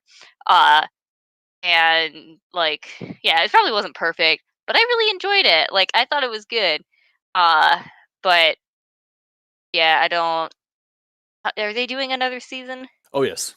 I don't know. I feel like I still have a glimmer of maybe I can still enjoy it, but at the same time I'm kind of burned again on the way they I handle thought stuff. Mandalorian I found okay. I didn't think it was. It didn't blow me away. Yeah, it wasn't it didn't blow you away, but it was way better than the other stuff they were putting out. Exactly. It was. It certainly was. And yes. Entertaining, and I enjoyed it, and especially I really liked the finale of season 2. Sure. And I had that gleaming moment of wow, I like this. They're entertaining me. They're not making fun of me. You know, I want to continue, and now I trusted. I was maybe, but I still don't think I can trust them. Yeah. Sadly, you could trust the director. Dave Filoni is an actual decent guy that kind of agrees with us, but it's I can't all trust about the devil mouse. Does he actually? Yeah, he does. John Favreau, I don't trust. Well, sure, but Filoni seems. I don't trust the brand. As you should. Oh, I certainly don't. I don't trust Disney at all. But no. Nope. In fact, Legoland better than Disney, hands down. I will fight anyone on it. I'm telling you, I went to, what was it, back when I was 18. I spent a day at Disney with my cousin. The very next day, we went to Legoland for the first time. We spent 30 minutes in the lobby of the hotel, just playing with Legos. They have a playground in the hotel with next to a bar, so the parents can hang out in the bar. The kids just run around the hotel. They had characters there. The hotel, when you got in the elevator, it had disco music. Everything was themed. The park's a lot of fun. I had more fun in the lobby of the hotel of Legoland than all day at Disney. Legoland, hands down. I can't even tell you how many times my mom has been to Legoland. She just keeps bringing more people. We went 8 times last year. I'm not even kidding. Wow. Wait, it was open during Corona? Okay, maybe not last year, maybe 2019, but she definitely went a couple times. Yeah, I think it was 2019, but she definitely went a couple times after it reopened. Nice. Hands down, way better. So, I've never going through some of the comments on our page for a moment. Oh yes. Let's see. The most recent one, Cordell Mitchell says, "Hey." Tara Stevens says, "I'll play." Hello. Peter Wolf says, "Isn't that a low bar though? Don't trust modern Disney. There's not much left of old Disney in modern Disney." So by a low bar, I think he means better than Star Wars, and also actually trying to entertain me. The answer is yes. That is an extraordinarily low bar. It's one of the reasons that I wasn't personally that interested in Mando. The Mandalorian. Yeah, Part of the reason I liked it was because it was very much a western. It was a space western set in the I same. love the episode with the Alaskan bullworm. Yeah, it was great. That was very Western. I liked it. Loved it. Okay. So oh, I know you what you're talking. mentioned- Yes. On the topic of old Disney, I saw a very interesting video one time Mhm. arguing that has Disney ever really been good for the culture? No, it really hasn't. Like, look at Tolkien's So, like- feelings on it. So yeah, I think you may have mentioned that. So what I thought was Lewis, wait, hang on. Let go me ahead. finish this thought. So some of the points. It was a while since I watched this video. I can't remember what it was. I could probably find it if I needed to. But his points were Disney was taking these fairy tales, Mhm. these fairy tales that were much darker than Disney turned them into, Oh yes. and then they fluffed them up and made them like candy. You know, everything's fine. But what then happens is these fairy tales that were meant for children to help the children kind of process some of the scary things of the world, some of the like the dark sides, process those kinds of things and emotions within the like safeties of a story. Mhm. They took that away and just like gave fluff. Right. And I thought that was very interesting. Mm-hmm. Absolutely. So And that was I Tolkien's am- opinion to a T. yeah, C.S. Lewis wrote something that has a famous quote on Snow White, and what he said was that Snow White is. He called Snow White a combination of genius and I forget the other word he used, but basically that it was like half brilliant and half banal. Mm.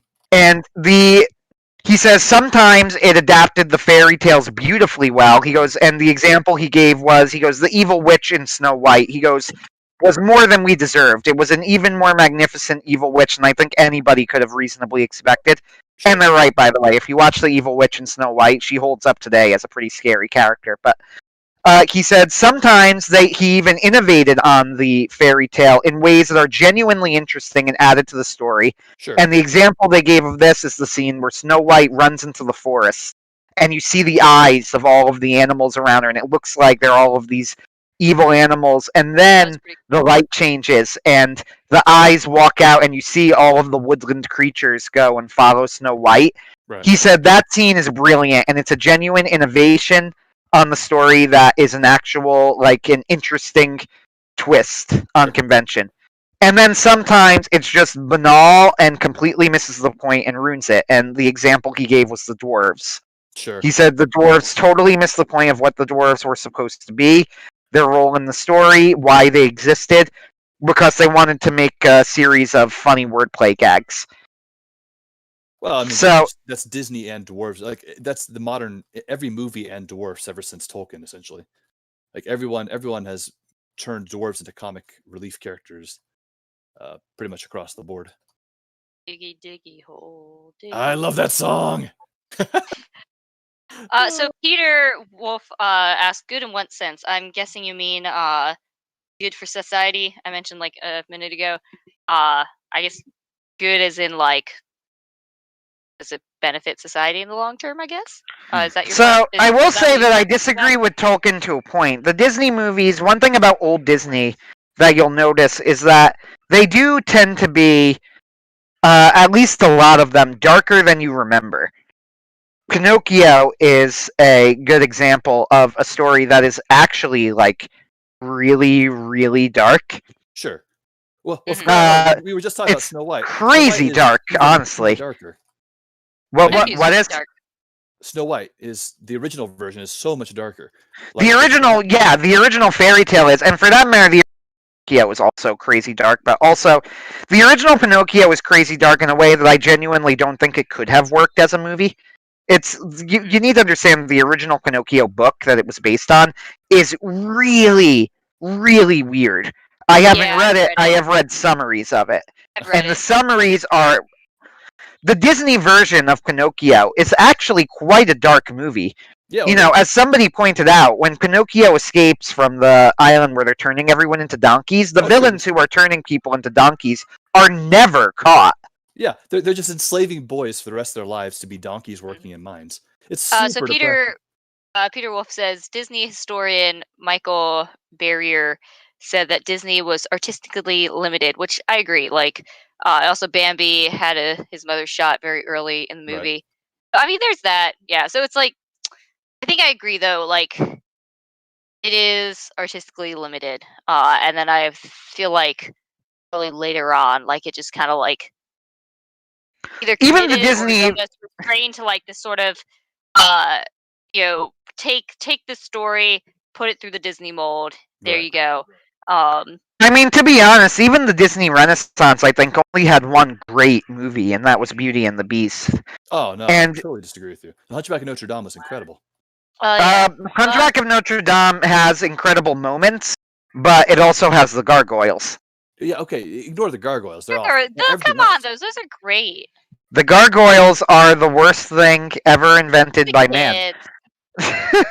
I did They- not See, like the things like gargoyles. the gargoyles and Jar Jar Binks is what I liked as a kid. So Sure. like they're made for fair. kids. That's fair. You have your hellfire moments for the parents, and you have your gargoyles for the kids. So if I were me, I did an article on this for Castalia House a while ago. If I were making Hunchback of Notre Dame, the one thing that I would change about the movie, but like I would get rid of the gargoyles, and I would still have the gargoyle come to life at the end, and I would still have Quasimodo like talking to Notre Dame. I would just not have Notre Dame answer in the way like he talks to the gargoyles and the gargoyles answer him, and I think the movie would have been much more powerful if he talks to the gargoyles and Quasimodo can hear the answers, and it's unclear if Quasimodo is, maybe losing it a little bit because he's there alone all the time. Right. And then it makes that scene where the gargoyle comes to life at the end to kill Frollo even more powerful. Although to be fair, if we look at the evidence, there is that scene where Judge Frollo comes to Quasimodo while he's having the "Guy Like You" song. Oh wait, no, it wasn't. It was when Esmeralda comes with Phoebus because he had gotten shot, and all the whole dance number that the gargoyles were having. It was obvious that Quasi was just doing it himself. The gargoyles were there, but they were in statue form, and all the stuff was like fake, and it seemed like it was all in Quasi's mind. So that still allows you the opportunity to believe. It does, but I would really. Have you guys seen the musical? Guy Like You is awful, though. Apparently fantastic. No, I haven't. The musical version of the play version, you mean? I watched the musical, but I watched a video of someone like talking through. Schaefer like, List? points of it. Probably. Yeah. Okay, sorry. Continue. Let's see. Peter Wolf said, but what he did well. Disney was also innovative in terms of animation. That is absolutely true. Great influence on foreign animation. So, like, I mean, Disney wasn't bad. Like, it wasn't like for nothing. But yeah, like he did a lot of good things, but there are kind of downsides of it as well, of like where it's gone. Right. Or like yeah. I'm not smart enough to really debate a whole lot aside from just personal opinion, but like yeah, especially animation wise for sure. I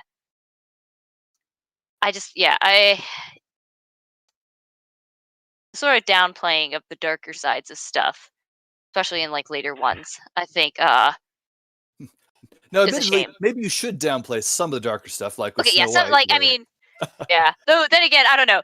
Back in the I don't know. I'm like maybe back in the day they had to deal with death more, and like so maybe like the gruesome fairy tales were just like, oh yeah, that's what happens.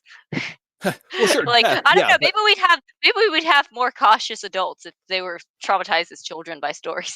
Oh, good. Well, I mean, goodness. Okay, so you're a little bit too young for this, April, and probably you too, Anthony. But to be traumatized by stories, just look at Raggedy Ann. Oh my gosh. Not even that. No, Land Before Time. I love that one. Yeah. All Dogs Go to Heaven. Yeah. Yeah, I know them. Plague I mean, Dogs. doesn't traumatize me. Ugh. Plague Dogs Man. is messed up, and Yes. Watership Down is better. Oh my gosh, Watership Down, man. Oof. I like Watership Down, the book. I saw the yelling. movie and enjoyed it. The book is even better. The book's great. We watched the movie, and like it was probably like late at night. I was all loopy, and I just remember yelling at the rabbits for not having Yes. pockets for some reason. Me and Bethany both were just like, ah! Oh, guys, have you seen the was it Adventures of Raggedy Ann and Andy? Musical adventure. No. If I did, I was Dude. like 3. Dude, that is a I trip saw and a a half. review on it years ago. Trip and a half. That there was points where like it starts and you're like, oh my gosh, what's happening? This is crazy. And it's like, oh my gosh, that's happening. Oh, that happened. Oh my. Well, oh, but it's still fun, right? Oh, but oh my gosh, that's horrifying. And oh, now this is happening. Okay, and then, oof. So there's a YouTube video that's like Raggedy Andy being the only man I've ever loved for 11 minutes straight, and that was probably like some of the the best parts of the movie. There was some, oof, then the history, some of the history behind like how the movie was put together. Fascinating, like technically amazing the way they made the animation so smooth and the things they did. But there's some parts that are just like, I was like, oh, maybe we'll wait till our kids are like 10 before we show them this. And I'm like, maybe 15, and I'm like, maybe 18. I don't know, man. Was this Like, the 1947 version or the version for the 40s? 21. Once they hit drinking age, they're good. Oh, then it's a drinking game. Yeah, I don't know. It was Exactly. like it was. I don't know, man. It was something. It was an experience. I'll tell you that. Whew. I do love Raggedy Andy. You gotta watch that YouTube clip. It's pretty funny. All right, I'll look for it real quick while we're talking about whatever the next thing is. Yeah. Raggedy Andy is the best man I've ever met, or something. Raggedy Andy is the only man I've ever loved for 11 minutes straight. Oh, Fantastic. I watched a Nostalgia Critic review, I think, of the Raggedy Andy Yeah, movie. that's the one we watched and gave the background of it. And that was a crazy movie, I will say that. Dude, you should watch Watership... it. No, actually, I'm not sure if I should say you should, but yeah, it's something. Maybe I will. I enjoyed the Watership Down movie. I like the book even more. The book has some moments, man. The moment in the book, at the end of the book, just has so many great moments. When Bigwig is fighting Woundwort for the last time, and he's holding off all of the rabbits from from Woundwort's warren. What's the name of his warren again? I don't know. Remember. It's been like years. I can't remember off the top of my head. But he's fighting off all. They have remember about the story is a rabbit getting a cat. That's the only thing I really remember. So they have this amazing scene in the book at the end of it where the villain is General Woundwort from, I can't remember the name of his warren, but he's he goes to attack Hazel's, who is our hero, Hazel's warren, and Bigwig is the strongest rabbit in their warren, and General Woundwort became the head of his warren by being the strongest rabbit there. He's so strong, he basically rules the place as a dictator and intimidates everybody into listening to him. And Bigwig defends the warren from all of the officers in Woundwort's warren. And they ask him eventually, Woundwort offers him, goes, join my Ozla, which is like his, officer corps. And Bigwig goes, no, I need to defend my warren. And they go, why are you defending this warren so badly? Like, why do you care so much?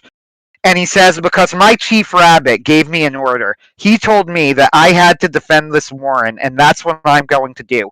And all of the other rabbits who listen to him are terrified because all of them only know that the chief rabbit must be the strongest person in the warren. And Bigwig is so powerful, he's been holding off an entire Ozla, the whole officer corps of Woundwort's warren single-handedly. So if he has a chief rabbit that even he will listen to, they think that this chief rabbit must be like something else, Yeah, the Ozla of Afrafa. Yes, the Afrafan warren. Thank you.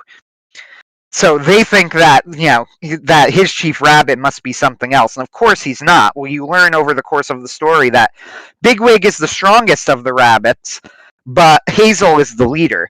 He's the person who can most effectively get all of the different personalities and all of their different skills and abilities gelling together in a way that most benefits everybody involved.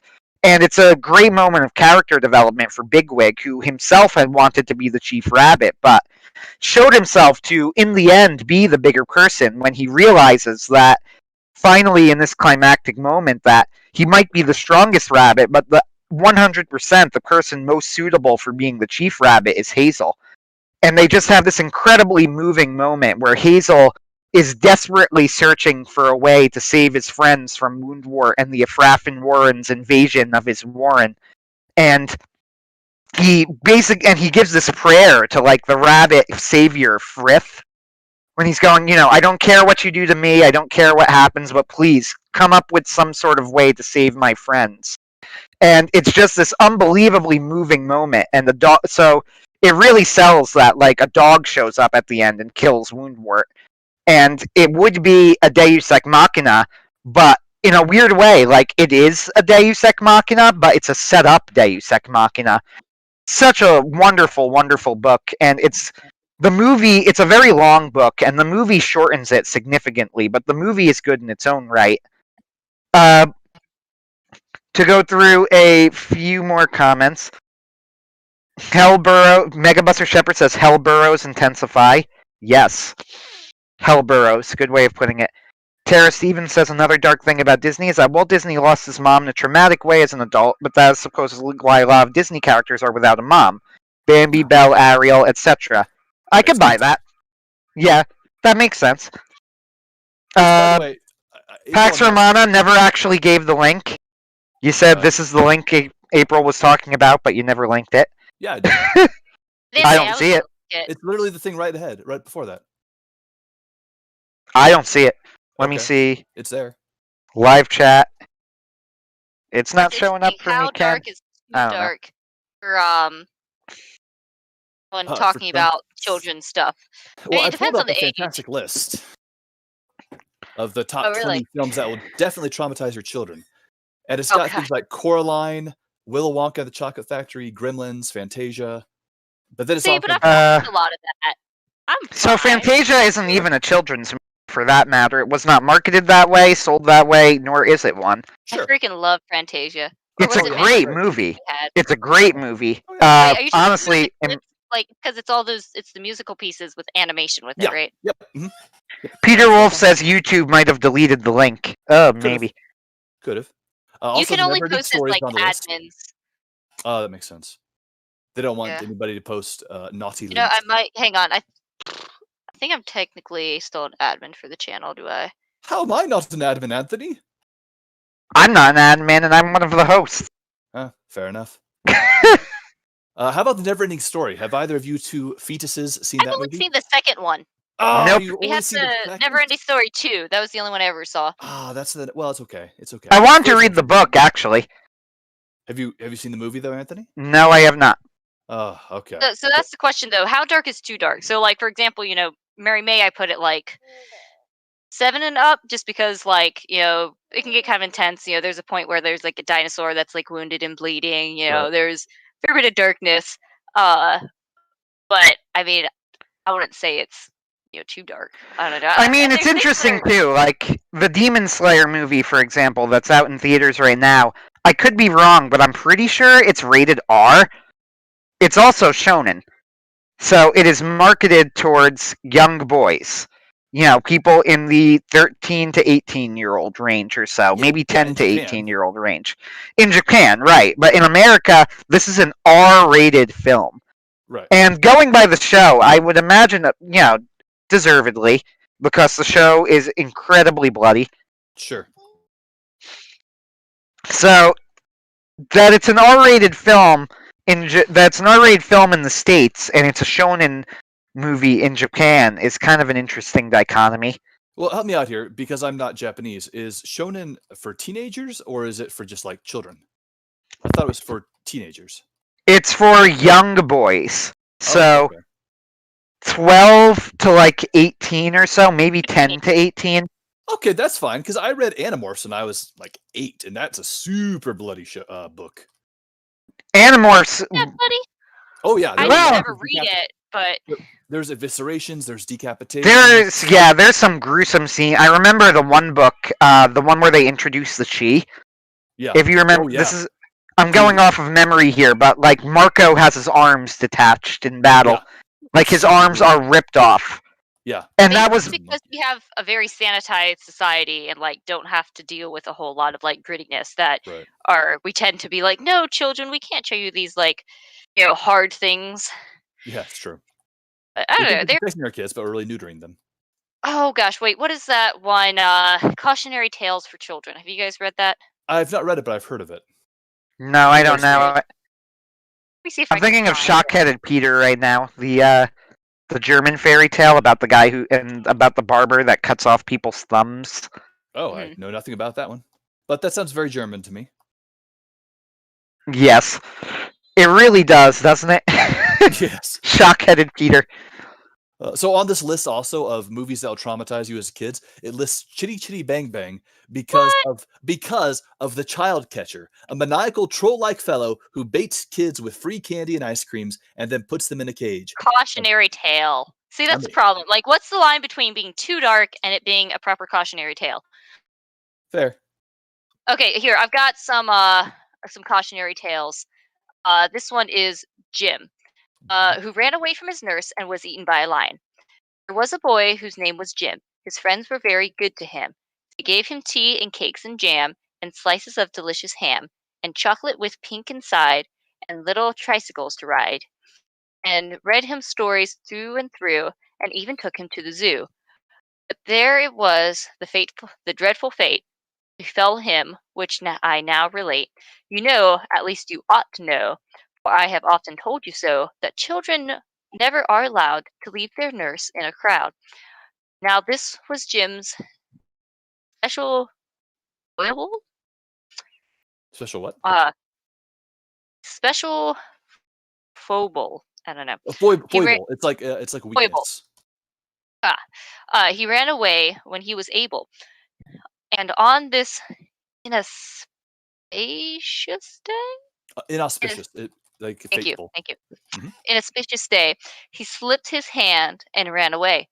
He hadn't gotten a yard when, with open jaws, a lion sprang and hungrily began to eat the boy, beginning at his feet.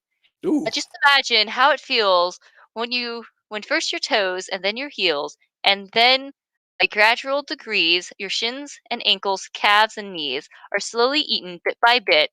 No wonder Jim detested it. No wonder that he shouted, "Hi!" The honest heard his cry.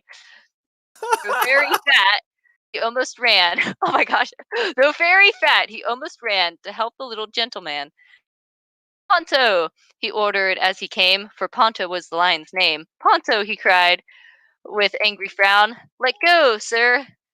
Down! Put it down!" The lion made a sudden stop, and let the dainty morsel drop, and slunk reluctant to his cage, snarling with disappointed rage. But when he bent over Jim, the honest keeper's eyes were dim. The lion having reached his head, the miserable boy was dead. When the nurse informed his parents, they were most concerned. They're more concerned than I can say. His mother, as she dried her eyes, said, "Well, it gave me no surprise. He would not do as he was told." His father, who was self-controlled, bade all the children round attend to James' miserable end and keep a hold of nurse for fear of finding something worse. Now, this sounds like a Roald Dahl book. Was that? This is It by, does sound like Roald Dahl. It is by let's see. I'll drop the name in the chat. Because I've read that book at some point. I read that story. It's just been a stupid long time. Yeah, that one's I think fairly known. It's on Project Gutenberg. Here, let me drop the name in the chat here. Sure. And then I'll have to pause for a moment to change the child. Of course. See, where am I? Anthony will talk over each other trying to think of our favorite cautionary tales. Well, I'm glad you mentioned Roald Dahl. Love Roald Dahl. He's fantastic. Because, yeah, I'm a huge Roald Dahl fan. He is also known as, many people don't know, he is known as the Edgar Allan Poe of Europe because of his horror stories. Oh, sure. Most famously, he wrote a story called Lamb to the Slaughter about a woman who murders her husband with a frozen leg of mutton, then feeds it to the police. And that was turned into an episode of the Alfred Hitchcock show, I believe. Oh, So, great show. also, he came up with the premise behind the Twilight Zone episode where the gremlins tear apart the plane. Oh, Terror at 20,000 feet. Yeah, he came up with the premise for that, I believe. Huh.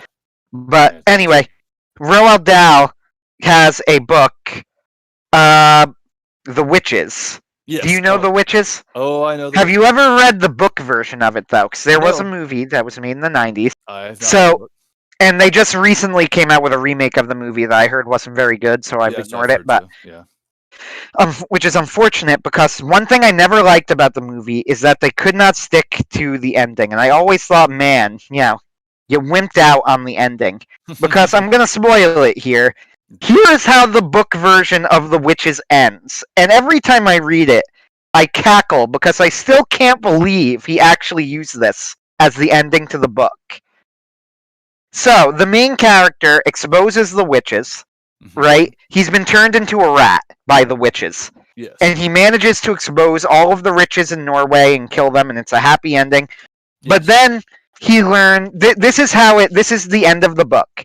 Him and his grandmother decide they're going to spend the rest of their lives hunting the witches around the world and destroying all of them now that they've gotten them out of Norway, A noble goal. which is great. But here's the kicker. The main character is still a rat. And not only is he still a rat, he is canonically given 9 years to live. Oh gosh. And they never fix this. They never come up with a solution, or they never find a formula to turn him back into a human. No, he's just a rat. He's just a rat with 9 years to live. Wow. And Roald Dahl gives us a lovely line where he asks the grandmother, who's raising him, "So how many years do you have left to live, grandmother?" And she says, "Well, if I'm lucky, maybe 9 years." He goes, "Then I'm okay with that. Because Aw. at least I get to, it doesn't matter how large you are or how long you live, so long as somebody is there to love you," or whatever. Which is a nice line, but it's also super messed Super up. depressing. Yeah. It's super messed up. Like, the main character is a small child who Right. is going to live less than a decade as a rat. Probably his grandma. What an ending! So The the question movie is on- it superversive? Is it a What was that? Is it a superversive ending? I would say yes. I would say yes too. Like, It's a great book, by the way. It's not my favorite Dahl book, but it's a very good book. Love Roald Dahl. His autobiographies, especially Going Solo, about his adult life. Oh, finally, somebody else who's read Going Solo. Thank you. Boy, I listened to that on audiobook I don't know 3 or 5 times as a child. That's one of the best. That's probably the best autobiography I've ever read. I actually tried to turn that into a screenplay years ago. Like all the stuff that he encountered. Like even just the people on the boat on his way to Africa were so eccentric, and the lions and the snakes and being crashing his plane and everything. Like, I tried to Yeah, turn but- Going but- years and years ago. hello, how are you today? Like, I don't know, me and my siblings quote that all the time. Years and years ago, I tried to turn the Grecian campaign section of Going Solo when he goes to Greece and fights in the Nazis in Greece. I tried to turn that into a screenplay. I started it off with Roald Dahl crashing his plane in Africa and then being told that his eyes were swollen shut and they wouldn't know if he was blind or not for 6 months. Yeah. Ken tells me that when I try to talk over someone, my awful mic takes over and it deafens. Sorry. It's terrible. I wasn't. That's why I wrote it to you quietly, so you didn't have to say it out loud. But Yeah, but I don't. Yeah, that's fair. I'll try to be careful with that. Yeah, another little short poem. This is the introduction to the cautionary tales. When it says, upon being asked by a reader whether the verses contained in this book were true, is it true? And is it true? It is not true. And if it were, it wouldn't do. For people such as me and you, pretty nearly all day long, are doing something rather wrong. Because if things were really so, you would have perished long ago, and I would not have lived to write the noble lines that meet your sight, nor BTB survived to draw the nicest things you ever saw. I love that introduction. That's the introduction to the book, is that little poem. That's fantastic. Megabuster Shepherd asks, Anthony, did you read the Watership Down sequel? I got it from the library, and I read like a short story or two from it because it was a collection of short stories. I thought it was, fine, I guess. It didn't really need to exist. Supposedly, this is unofficial, and he never said it was the reason, but supposedly he wrote it because people were criticizing the original book as not having enough women in it. So he tried to... Was it the 70s? Maybe. Something like that. He wrote that sequel years and years and years later and added, made the women of the story more prominent. I remember thinking it was fine. Just fine. I like having all boy stories. Like, can we have that? I like that. Just let there be good boy adventure stories. Yeah. Exactly. And Peter Wolf said Roald Dahl went for the throat artistically. I respect that. Yes, I do as well. I love the ending of The Witches. I'm not criticizing it. I just think it's a completely insane ending, and there's nobody but Roald Dahl who could write it. Mm-hmm. I can't wait to start reading Roald Dahl's stories to little man. Oh, sure. He's already it makes my heart melt every time. But he's started like picking up his books and bringing them to me. Aww. And I love it. I'm like trying to make a promise to myself to like, even if I'm busy, like try and never turn him away. Always keep that love going. Love of stories. I'm probably gonna have to sign off soon though. He's Sure. Pretty cranky. Well, it's okay. It's towards the end anyway. Exactly. It's 6 o'clock almost. You mean 9 o'clock EST. Bah, Eastern Standard Time does not matter. The It's United States Standard Time, revolves chat around time. Los Angeles. I don't know about that. Oh, he did Ben's well. here to close this out. Well, normally I'd say he did well, but I prefer it when you yell at people. So he was awful. Terrible. He talked the whole time. Wouldn't let us get a word in. That's right. I'm sorry. And his microphone's the worst. Have our opinions. I'm using the $60 microphone that I may or may not have stolen from a call center job years ago. So You're it's actually not my normal headset. Wait, that's an actual microphone that you paid money for? Oh man. Oh, I did not pay money for it. Well, I'm sorry, someone paid money for. I did not pay any money for this. That's good, because I would tell you got ripped off if you did. However, I believe I would have had to pay $60. So the story there is that this call center promised me, swore up and down that I would have a job and I was going to work there after 2 weeks of training. Went through the 2 weeks, and the day before I showed up, they called me and said, "Nope, we don't need you." And then they called back and said, "Hey, can you send back the mic? It's worth $60." And I said, "Sure." And I said, "I am not sending back this mic." So, They're too I polite can to ask. Exactly. I consider this my payment for them breaking their promise. I don't know if maybe that's a really good payment. it's not. It is not at all.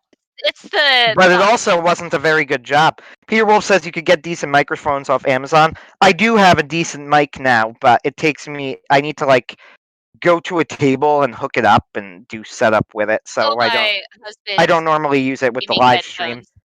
The microphone. I don't know how well they are. I'm going to try and use it with the recordings, though. As Ken will tell you, there was an issue with the last recording where that was not the case. But from now on, you'll hopefully hear a better mic in the recordings in Season 2. Yeah. Season 2. Megabuster Shepherd says, "Okay, one last question, Anthony. Did you ever read Redwall?"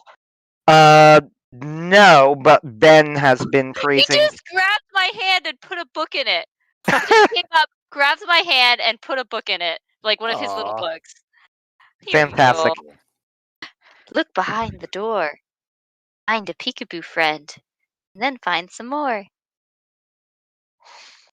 Megabuster Shepherd, did you ever read Redwall? No, but Ben loves it. I will need have to read to read it. Redwall. Yeah, Probably just wait till little guy's old enough to read Redwall with me. Same as like I've only read like the first 2 Narnia books, Oh, and at yeah. this point, I'm just gonna wait until I can start reading them to my kids. You're I in do for a have them on treat. Audible as well.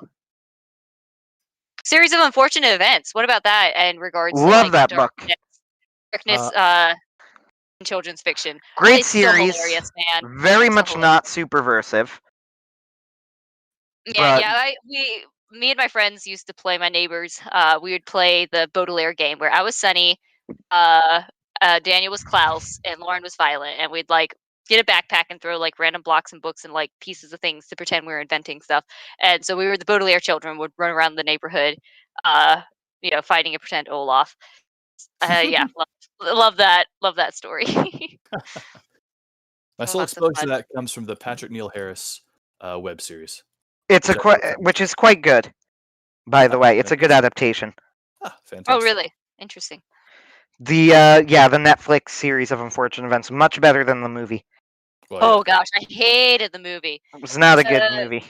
The yeah. You love Netflix the was movie? okay. No, I did No, not. I did not like awful. the movie. Terrible. Awful. Ben, your opinion has Did been not, overridden. did not portray it well. I know Ben loved the movie. I did not. Oh, Did yeah. not like it. Have you read the sequel series, All the Wrong Questions? I think so. I mean, is it a sequel or is it just by Well, synonymous thought? prequel. I should say prequel series. It's about and it's written by You know, I didn't read it. I know we had it around the house. I don't think I actually read it. I did read I think it's even first better. book. The first book in the series I'm thinking of is called The Name of This Book is Secret, and that was a really interesting series. Pretty sure same author. It was not the same author, but it came out. There was, after a series of unfortunate events, there was a boom of quirky, postmodernist children's fiction, and the Name of This Book is Secret kind of filled that void. Yeah. But it was Remember a different that. author. Okay, gotcha. I couldn't quite remember. It was interesting. I just thought the first page was hilarious, and I did this thing where I'd go up to people or like friends and be like, "Oh man, I love this book so much. I memorized the first like chapter." And the first chapter was literally just a bunch of X's. Like it's just X. Like it's formatted like the dialogue and stuff, but Yeah. all the words were replaced with X. And I thought that was hilarious. That's a very snickety joke, very lemony snicket-like joke. Yeah. But All the Wrong Questions is a prequel series that's done in the style of like noir, and it's about a young Lemony Snicket as an apprentice in Oh, VFD goes to the town of Stained by the Sea, and he has to solve a series of mysteries. And the title of the books, it's about how he asks 4 different questions, but every time he always asks the wrong question, and the wrong questions are. I can't remember the first one, but the second book is Shouldn't You Be in School? And the final book, which I believe is the best Lemony Snicket book, and is actually a brilliant, like a genuinely brilliant book. It's called Why Is This Night Different from All Other Nights? And it's a locked room mystery that takes place on a train. And it's just a brilliant series. I think it's, all of the stuff that he learned when he wrote a series of unfortunate events really comes to the fore there.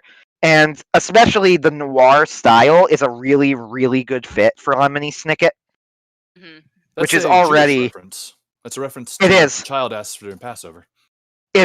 Oh yeah, that's very intentional. There are a lot of Jewish references, believe it or Hmm. not, in a series of unfortunate events if you dig into it.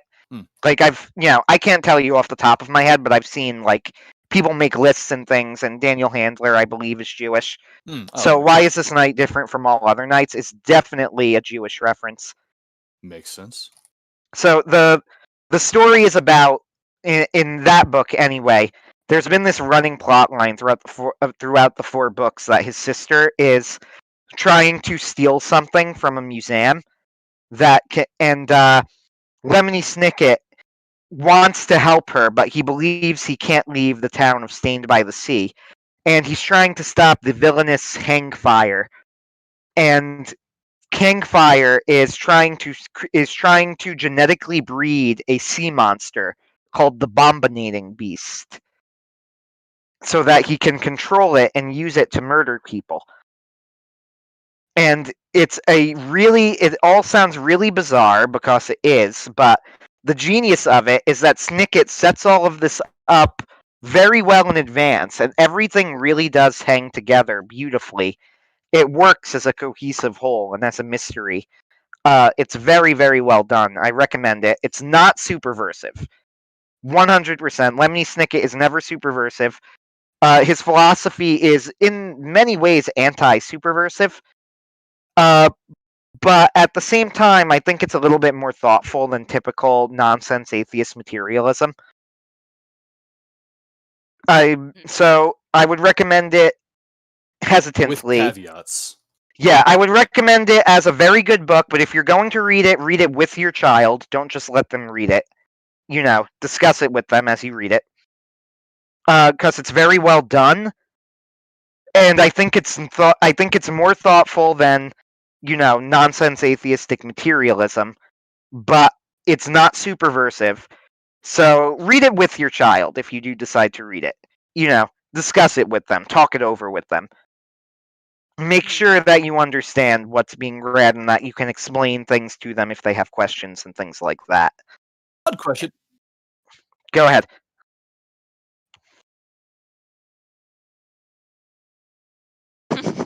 I lost you, Ken. So all I was The saying Rats was of Nim. Did you guys read/watch that one? I did not, but I should have. That one's really good. It's definitely like, one of those things where it's like, oh my gosh, they should show like, scary, creepy, dark, but I want to watch that don't movie think- one day. Yeah, I've seen the movie. I'm not sure if I've read it.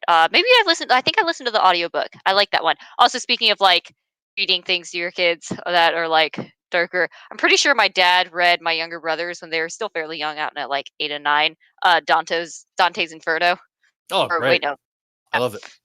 I Inferno, started right? reading that recently, actually. I haven't read it. I need to reread Screw Tape Letters as well. I'm probably going to convince my Bible study to do Mhm. it once we're done with this next one. But yeah, Both are very enjoyable books. enjoyable. Yes. Yes. Thoughtful, Speaking of enjoyable, mostly. what I was saying was, Anthony, was you say read these books with your kids and whatnot and so forth. Outside of maybe 5 years old, I didn't read with my parents. I just read by myself. Did you guys actually have your parents read to you after you I were? could not actually read by myself. No, I'm not saying I wouldn't Oh. recommend this with every book. I mean specifically a series of unfortunate events that not necessarily read them to you, but if you're going to show it to your kids, I would recommend parents read it first. And I would recommend that parents are prepared to answer questions and things like that. Because especially like the end, which is the final book in a series of unfortunate events, it is pretty blatantly anti-Christian. It is literally about a snake that finds an apple from a tree and it saves all their lives.